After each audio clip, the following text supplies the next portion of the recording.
Kahit walang Biblia, mayroong aral ng kaligtasan. Dalawang magkaibang uri lang ang gawain nating tao.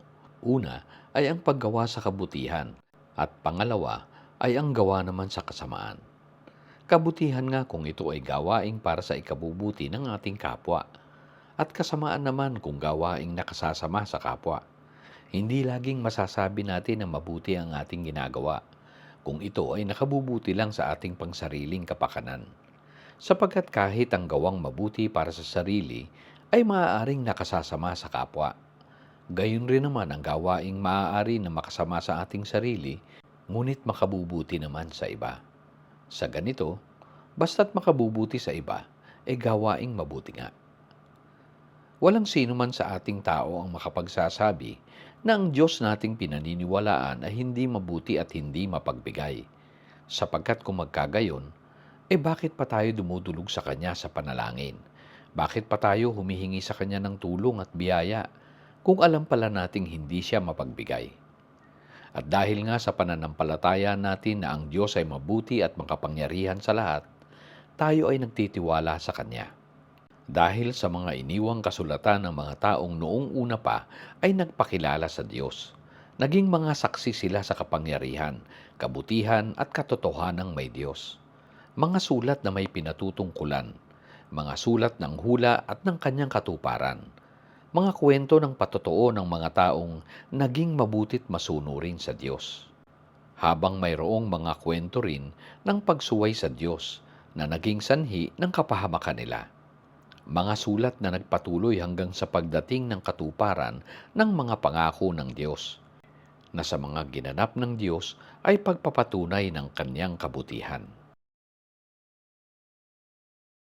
Kung ating susuriing mabuti ang ating pagkatao, dahil nga sa tayo ay nilikha ng Diyos sa kanyang wangis, mapatutunayan natin na tayong lahat ay may kaalaman ng sa kung ano ang mabuting gagawin, na lihis sa alam rin nating hindi dapat ay gagawing kasamaan. Alam natin sa ating sarili ang sa mabuti at sa masama. Katunayan kahit hindi natin mabasa sa Biblia ang utos ng Diyos. Kahit na tayo pa ay nanirahan sa kabundukan at walang natutunang aral sa lipunan. Alam nating tao na masama ang kumuha ng hindi natin pag-aari, ang magnakaw. Alam nating tao na masama ang manakit at pumatay ng kapwa-tao. Sapagkat alam natin ang pakiramdam na idinudulot sa atin kapag may gumagawa ng mga kasamaang ring iyon sa atin. Gayon rin naman ang sa kabutihang natatanggap natin. Hindi maitatanggi ang ating kasiyahan kapag tumatanggap tayo ng kabutihang gawa mula sa iba. Sa lahat ng ito ay pagpapatunay na bawat tao ay may kakayanang makagawa ng kabutihan, sapagkat alam niya kung ano ang mabuting ginagawa. Hindi maaaring idahilan na wala tayo sa kaalaman nang dapat ay paggawa ng kabutihan sa kapwa.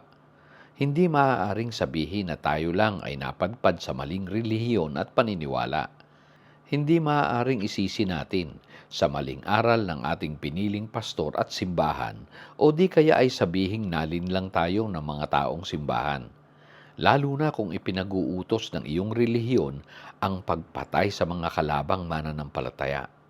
Alam mong masama ang gayon. Dahil sa ang Diyos ay mabuti, makatwiran lang na upang makasama siya, nararapat lang ang kaukulang kabutihan mula sa atin upang makasama rin siya. At dahil ang Diyos ay walang hanggan, ang makapiling siya ay sa wala ring hanggang panahon. Hindi maikakaila ng tao na dahil sa ang Diyos ay mabuti, sa atin ay inaasahan rin niya ang dapat ay paggawa sa kabutihan. Alam natin ito. Ito ang pag-ibig sa kapwa na siya na rin pag-ibig nating totoo sa Diyos. Kung kaya, sa ating mga gumagawa sa pag-ibig, ito ang tunay na pagkakilalang totoo sa Diyos. Dahil rito, ay nakikilala rin tayo ng Diyos Ama. Ito ang dakilang kaparaanan niya upang ang sino man ay hindi makapagkaila na hindi nakaalam ng kanyang mga utos. Wala man tayong nabasang Biblia, ay nakasulat naman sa ating puso ang kanyang bili ng tunay at dapat na kabutihan. Sa kaloob ng Diyos na ating mabuting konsensya, na nagpapaalala sa mga dapat ay mabuting gagawin. Nagbabadya naman sa masamang magagawa natin. At sa kalaunan ay nagtatanggol rin sa ating piniling gawing kabutihan. Ito ang napagtagumpayan ng Panginoon para sa lahat. Kasagutan sa ating mga katanungan na paano silang mga kapatid na hindi nakasamang at nakaalam sa Biblia. Paano silang noong una pa man ay hindi nakabalita at nakaalam ng regalong anak ng Diyos na naglinis sa kasalanan ng unang Adam upang maipanganak na muli ang lahat sa Espiritu. Paano ang mga bulag at may kapansanan, mga may kakulangan sa pag-iisip? Paano silang mahihirap na hindi nabiyayaan ng pagkakataon dahil sa kanilang naubos na oras sa paghahanap buhay? Sa lahat ng mga ito ay pagpapatunay na sa mga ginanap ng lubos ng Diyos ay nabigyan na ng katuparan ang sanailatag ng bagong kasunduan or New Covenant ng Panginoon para sa lahat. Ito ay ang pananatili na lang ng tao sa dapat ay paggawa sa pag-ibig sa kapwa, na siya na ring hindi pagsadya sa gawang masama. Ito na ang nag-iisang doktrina na para sa lahat at sa lahat ng panahon. Hindi na napipigilan ng kahit sinong batas at tradisyon, ng kahit sinong relihiyon at magkakahiwalay pang paniniwala. Kung di sana noong una pa ay hindi na binaliwala ang katotohanan ito. Kung sana ay pinangaral lang ang kabutihang hinihingi ng Diyos sa lahat noong una pa man. Na sa pamamagitan ng pangangaral lang ng paggawa sa pag-ibig ay hindi na sana nagmagaling ang mga taong umangkin rin sa mga sulat ng Biblia upang masabi na para sa kanila at sila rin ang kausap rito. Sila nga na sana ay hindi nangaral pa ng kanilang idinagdag na doktrina. Silang mga nagsabing sila ay Kristiyano noon, ngunit pumapatay ng tao para sa kanilang makasariling pananampalataya. Sila na mga noong una ay gumamit pa sa simbolo ng krus, habang nagpapakilala ng sa kanila ring kabagsikan, ng kanilang pagmamataas at sabihing sila ay para sa Diyos. Kasunod ang marami pang mga nag-imbento ng iba't ibang mga aral na binigyan rin nila ng sariling pangalan. Habang unti-unting naiwala ng tao ang aral ng sa dapat lang ay paggawa sa pag-ibig. Nagkaroon ng mga pagkakampi-kampi ang mga paniniwala na naging relihiyon nila. Naging sanhirin ng mga tinawag na religious wars ng iba't ibang mga bansa sa kanilang ipinaglalabang paniniwala, na ang lahat ng mga ito ay salungat nga sa mga aral ng Panginoong Hesus. Mga aral na daladala ng mga tinaguriang Kristiyano raw noon.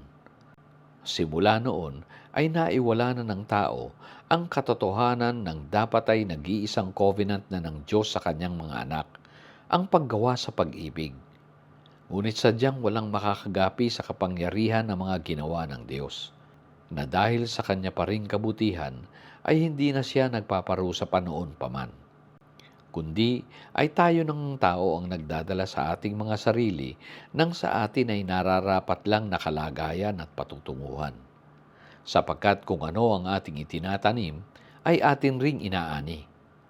Sa kabutihan ay pag-ani natin ang buhay kapiling siya sa walang hanggang panahon.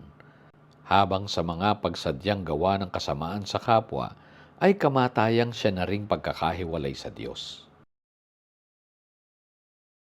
Mga kapatid, wala nang pangangailangan pa ng pagmamagaling kung sino ang nasa tamang pangunawa sa Biblia.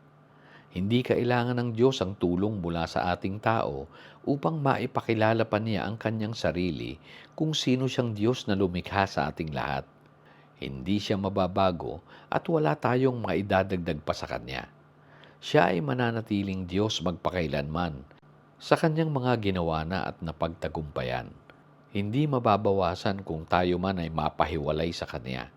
Hindi rin madaragdagan siya ng ating mga pagpupuri lang sa bibig, kundi sa pamamagitan ng ating pagsamba sa katotohanan, na siyang pagsunod sa kagustuhan niyang pag-ibig natin sa kapwa ay makikilala niya tayong totoo upang kasamahin niya sa walang hanggang panahon bilang kanyang mga anak. Ang Diyos nga ay kabutihan, kaya't sa ating gumagawa sa kabutihan ay ang pagkakilala nating lubusan sa Kanya. Ang kautusan ng Diyos ay naitanim na kasi sa puso ng bawat isa. Hindi nga ba't pinanghihinaan tayo ng loob kung alam rin nating sumasadya tayo sa mga kasalanang ginagawa natin? Yung hindi ka mapakali dahil alam mong masama ang iyong ginawa, lalo na't kung tayo ay nakasakit ng kapwa. Samantalang kung tayo naman ay nakakatulong at kung nananatili tayo sa pagsisikap na makasunod sa utos ng Diyos na paggawa sa pag-ibig, hindi ba't kagaangan naman sa ating kalooban? Yung bang ang pakiramdam natin ay malapit tayo sa kalooban ng Diyos sapagkat alam nating mabuti ang ating ginawa. Sa mga ito ay naroon ang ating pakiramdam. Tunay nga na wala mang Biblia na nabasa tayo, may kaparaanan pa rin ang kaligtasan para sa atin. Kaya kapatid, piliin natin ang buhay. Naalala ba natin ang kwento ng mabuting Samaritano? Jesus answered and said, A certain man went down from Jerusalem to Jericho, and fell among thieves, who stripped him of his clothing, wounded him, and departed, leaving him half dead. Now by chance a certain priest came down that road, and when he saw him, he passed by on the other side. Likewise a Levite, when he arrived at the place, came and looked, and passed by on the other side. But a certain Samaritan, as he journeyed, came where he was, and when he saw him, he had compassion. So he went to him and bandaged his wounds, pouring on oil and wine. And he set him on his own animal, brought him to an inn, and took care of him. On the next day, when he departed, he took out 2 denarii, gave them to the innkeeper, and said to him, Take care of him, and whatever more you spend when I come again, I will repay you. Hindi man natin nabasa ito, alam nating nangyayari ang ganito magpasa hanggang ngayon. May mga taong kahit hindi Kristiyano o relihiyoso, sa kanila ay sadyang nangingibabaw ang paggawa sa kabutihan mula sa kanilang puso.